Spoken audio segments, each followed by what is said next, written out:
पिछले कई दिनों से पहलवान प्रदर्शन यहाँ पर चर्चा का विषय बना हुआ है। छात्र विमर्श आज जंतर मंतर पर मौजूद है। लोगों से बात करेंगे, जानेंगे क्या है उनके विचार। सरकार की तरफ से कोई सहयोग नहीं है, न्याय की गुहार के प्रति सरकार का कोई ध्यान नहीं है। रत्ती भर भी अगर ऐसा होता तो आज तक न सिर्फ एफआईआर दर्ज होती बल्कि WFI चेयरमैन के खिलाफ भी कार्रवाई होती, लीगल और जुडिशियस, और उनको जो तय है वो नेसेसरी सेक्शंस के अगेंस्ट वो उनको सजा मिलती है। लेकिन कितने दुख और अफसोस की बात है कि इतने सारे केस दर्ज होने के बावजूद भी मौजूदा WFI चेयरमैन के खिलाफ और इतनी सारी वुमेन महिलाओं का रोना, अपने आंसू बहाना समाज के सामने, कैमरे के सामने, और अपनी बातों को रखना और कहना कि हमारे पास पूरे एविडेंसेस हैं इसके, उसके बावजूद भी अगर सरकार उनका साथ नहीं दे रही है, अगर हमारी जो न्याय एजेंसीज हैं उनका साथ नहीं दे रहे हो, तो निश्चित तौर पर हम तो यही कह सकते हैं कि अब हमारा जो है भरोसा और इनका भरोसा और देश का भरोसा सिर्फ हमारी न्यायिक एजेंसीज में है। उनसे अगर भरोसा मिल जाए तो मिल जाए, वरना अभी तक के संघर्ष से तो यही पता लगता है कि नक्कार खाने में तूती के समान इनका जो संघर्ष है वो साबित हो रहा है। और ऐसा लगता नहीं है कि मौजूदा प्रशासन और सरकार इनके प्रति ईमानदार है और इनको न्याय देना चाहती है। तो यहाँ पर हमारे साथ और भी कुछ लोग मौजूद हैं, आइए उनसे बात करते हैं, उनके विचार जानते हैं। सर, आपका नाम? देखिए, मेरा नाम राजकुमार भारत है और मैं सर्वोदय मंडल, जो गांधी जी की संस्था है सर्व सेवा संघ, उसका लोक सेवक हूँ। अच्छा सर, सबसे पहला सवाल तो यही है कि आप यहाँ पर इतनी दूर से क्यों आए?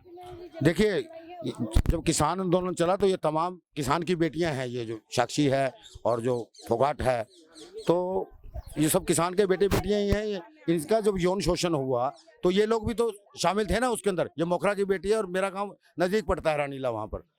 तो जब ये इनके साथ शोषण की घटना घटी, और मैं तो नारीवाद पे काम भी कर रहा हूँ कि हिंदुस्तान के अंदर आज तक जब से सदियां बनी है, नारी का हमेशा शोषण होता रहा है, चाहे वो पिता के रूप में हो, माँ के रूप में हो, बेटी के रूप में हो, पत्नी के रूप में हो।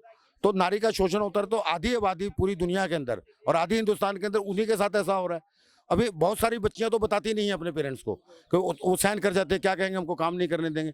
लेकिन इस बच्ची ने जो हौसला अफजाई की है, जो हिम्मत दिखाई है, उसकी दाद देनी पड़ेगी। पॉलिटिकल सिस्टम, ये राजनीतिक दल, ये कुछ भला करने वाला ही नहीं है। यहाँ भी हमने आज कहा है कि इन बेटियों के साथ जो यौन शोषण हुआ, यहाँ राजनीति करने आएंगे, राजनीति मत करने दें। राजनीतिक पार्टियों के लोग अपनी राजनीति करते हैं, उनको कोई लेना देना नहीं है इन बच्चों के साथ। तो हमारा ये इन बच्चों से भी ये कहना है और सरकार से हमारा ये कहना है कि मोदी जी, आप प्रधानमंत्री हो, राष्ट्रपति महोदय जी, आप देश के राष्ट्रपति हो, आप सुप्रीम कोर्ट के जज की अध्यक्षता में कमेटी बैठाइए, उसकी जांच कीजिए, बेटी का बयान लीजिए इनका, और बयान लेकर उसको तुरंत बर्खास्त कीजिए। उसको जब तक पद पे बैठाए रखेंगे वो जांच नहीं होगी। तो न्यायाधीश की अध्यक्षता में वर्तमान सुप्रीम कोर्ट की जांच हो, और जांच होने के उसको जेल की सलाखों में जो भी उसका एक्सपेंस बनता है संविधान के मुताबिक उसको सजा दी जाए। सबसे पहले मैम, आप एक महिला हैं, तो आप अब इस मामले में क्या सोच रही हैं, आपके क्या विचार हैं? देखिए, सोचने का अब समय नहीं है, अब एक्शन का समय है।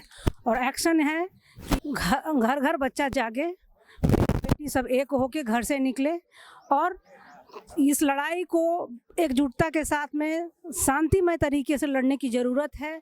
और यहाँ जो बेटियाँ बैठी हैं, जो मेरे देश का नाम रोशन करती हैं, हमारे देश का नाम गौरवान्वित करती हैं, ऐसी बेटियों पर जब ऐसा शोषण का शिकार हुई हैं और लांछन लगाया जा रहा है, ना उस पर जिस तरह का प्रोटेक्शन दिया जा रहा है विधायक को, क्रिमिनल एक्टिविटी के जो नेतागण हैं उसको जो प्रोटेक्शन देने की बात है, वो प्रोटेक्शन गवर्नमेंट बंद करे। इन बेटियों को न्याय मिले कि एक यूनिटी के साथ में एक होकर, लिंग भेद से ऊपर उठकर, एक समरसता के साथ में सत्याग्रह चलाकर कुश्ती में जो मेडल लाके मेरे देश का नाम रोशन करते हैं, उनको हम लोग समर्थन दे रहे हैं। लेकिन ये एक साइन है, जंतर मंतर पर हम लोग एकत्र हुए हैं।